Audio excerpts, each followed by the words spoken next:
In this video, we will examine the influence of different factors on the birth and early developments of the Gothic in Europe and the United States, two post-revolutionary environments, and the way in which the genre proved capable of expressing worries and giving the newborn US Republic a literature influenced by the European one, but identifying and distinct. The birth of Gothic literature is ascribed to the French Revolution. The Marquis de Sade claimed that its bloody upheavals had made everyday reality so horrible that contemporary writers necessarily had to invoke supernatural and demonic realms to continue shocking their readers. However, the first Gothic novel was published in 1764, when the realist novel was in vogue. The Gothic was born in this phase due to several factors, including the cult of Shakespeare, the sublime according to Burke, a renewed interest in the Middle Ages, and the influence of the graveyard poets. Horace Walpole wrote The Castle of Otranto in an attempt to combine realist novels dictated by the laws of probability and the events of common life with medieval romances, fanciful and suitable to free the reader's imagination. Walpole's first goal was to give his characters human and real reactions to supernatural events, like Shakespeare had done.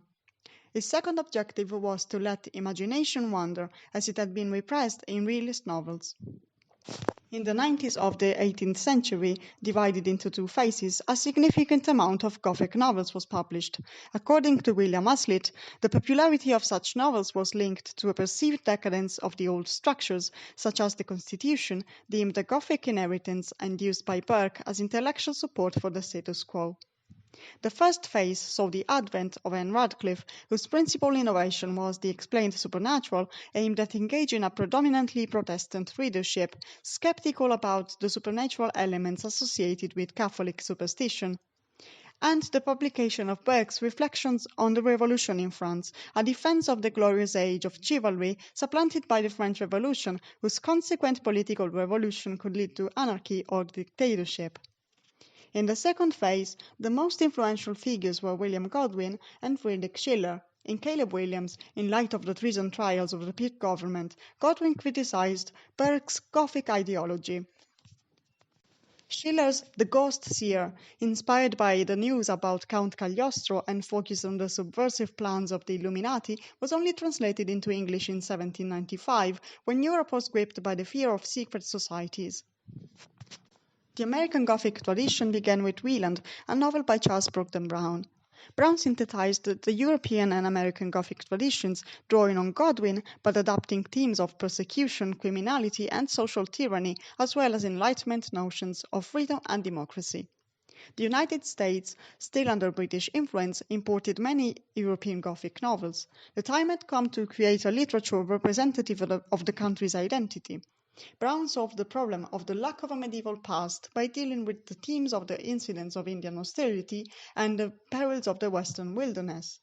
The worries expressed by the American Gothic are generally linked to God, the devil, the Puritan legacy, the frontier, racial and sexual differences, and the human ability to reach logical conclusions through the senses. In this first phase of the American Gothic, newspapers reported terrible news events. Wieland, centered on the consequences of religious fanaticism, was inspired by a piece of news about a farmer instigated by divine voices who had killed his own family, and it is a critique of Jefferson's ideology according to which citizens should have absolute political and religious freedom and govern themselves.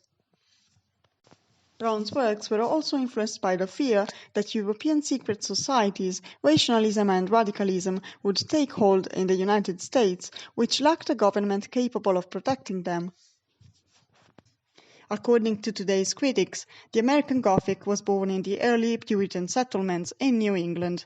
The Puritans brought to America the belief that the devil roamed the forests, and believing themselves to be his targets for invading his kingdom, they were paranoid towards Europeans of other faiths, women, and black people. In the 19th century, Washington Irving invented the American short story. Without a periodical market suitable for novels, American writers borrowed the German tale, whose shortness would allow them to publish stories in newspapers. Two distinguishing features of the American Gothic are the terror rooted in the loss of identity and the plunge into nature as the liminal space of transformation. They characterize The Legend of Sleepy Hollow and Rip Van Winkle, set in America but inspired by German and Scottish legends. American Romanticism is generally circumscribed between 1830 and 1870. Poe and Autumn, whose lives were characterized by tragic events, are called dark romantics or anti-transcendentalists for their dark view of life, man and nature, as opposed to the optimistic and individualistic view of transcendentalism. Anti-transcendentalism and dark romanticism put forth a view built around human fallibility, the propensity to sin, evil as an innate quality of man, and the psychological effects of guilt and sin. The European and American Gothic were started up by a few common factors, such as the fear of political radicalization, but the American Gothic, unable to draw from medieval history, had to draw from Puritanism and the witchcraft trials, and from the fear of the natives and of the unknown, hostile nature of the New World. Fear is clearly a universal experience.